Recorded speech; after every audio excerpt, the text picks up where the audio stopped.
I remember once upon a time within the catch wrestling community, a picture of yourself and I believe it was Billy Robinson and Jake Shannon had emerged. Was that like a seminar you had attended? I'm a big Billy Robinson guy. I've always wondered about that. Yeah, so I was training a lot of Extreme Couture there in Las Vegas, the MMA training facility, and my grappling coach is a guy named Neil Melanson, and he started in catch wrestling, ended up training in highest in grappling with like Carl Parisian and Judo Jean LaBelle and that sort of thing, and but then he was kind of the head grappling coach there. And so he had brought in Billy and Jake Shannon and all that kind of stuff. It was just a really cool learning experience, you know? So yeah, it was, and it was just cool. Like the ties to pro wrestling are pretty awesome. You know, like when I think of, like lineages of people that you learn through, you know, I learned through Shawn Michaels is where I first trained, but then like, that was like beginner training, right?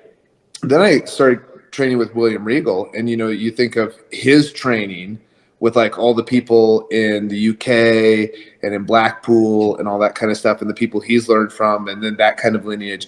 But then the shoot style grappling stuff, learning it from Neil, who learned it from Jean LaBelle, who learned it from Luthez, who learned it from Strangler Lewis. So that's all kind of like neat little interesting history lineages, you know. And it's preserving history as well. Like, are there any holds that you view as like underused in wrestling that you're like, that should be brought back? That should be in the forefront again.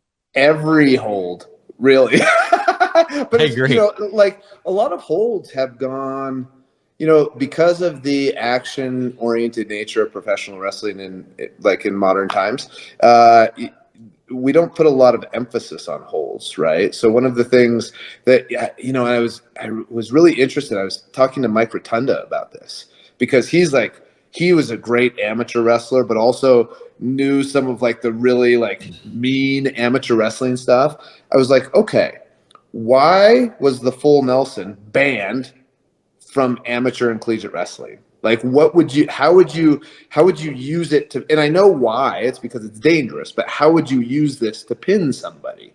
And he showed me, and one, it was incredibly painful and felt like it was going to break my neck. And two, it's like, oh, that's a really cool thing that we could be using in pro wrestling, but we just don't, you know? And I think there's a lot of that, but you see now, it's like music now, right? Music, my wife and a lot of people say things like, music isn't what it used to be. No, music's way better than it's ever been. There's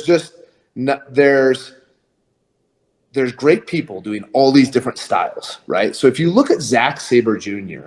or on one spectrum, as far as how he uses holds and legitimate grappling techniques and all these kinds of things, but you also look at people like Timothy Thatcher or Charlie Dempsey or even Lee Moriarty, or Hechicero, doing these different grappling techniques with all these different holds that are, a lot of them have legitimate training, and then they're putting in some entertainment aspects of it, you know. So it's just really cool. But you know, in modern TV wrestling, I think sometimes it's hard for people to even try to put on like a hold for an extended period of time for fear of losing the audience.